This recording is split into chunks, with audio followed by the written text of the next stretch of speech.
ସମ୍ବଲପୁର ବଣାଇ ଉପଖଣ୍ଡ ବିମଲାଗଡ଼ ଠାରେ ବିଦେଶୀ ମଦ କାରଖାନା ଠାବ ବିପୁଳ ପରିମାଣର ନକଲି ମଦ ସରଞ୍ଜାମ ଓ ବିଭିନ୍ନ ବ୍ରାଣ୍ଡର ରାପର ଖାଲି ବୋତଲ ଜବତ ହୋଇଛି।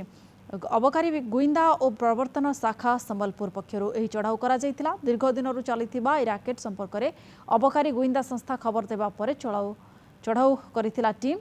ଏହି ରାକେଟରେ ସମ୍ପୃକ୍ତ ଝାରଖଣ୍ଡର ଚନ୍ଦନ କୁମାର, ବିହାରର ବିक्रम कुमार, ବିମଳାଗଡ଼ର बबन यादव एवं अनंत महांत को गिरफ्त करिछि अबकारी विभाग।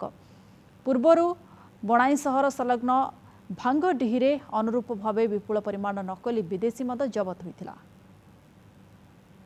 विमलागढ़ ग्राम रे पहुंची गोटे घरे जहाँ से घर मालिक होती बबन यादव तांको घरू आमे गुड़ाए डुप्लिकेट लिकर तैयारी कर सामग्री आमे बरामद कलु।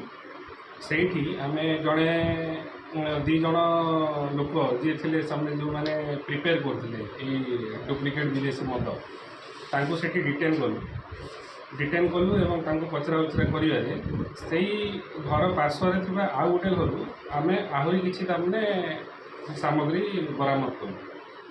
से तांको नाम हूँ अनंत चंद्र महांत एवं एथरे जो प्राइम एक्यूज अच्छा से होती चंदन कुमार एवं तांकर सहयोगी विक्रम कुमार ये दी जन बटलिंग करते घर आम सीज करूँ 90 litre prepared duplicate foreign liquor 80 litre of spirit 180 litre ID liquor 1 litre major 404 number of duplicate ये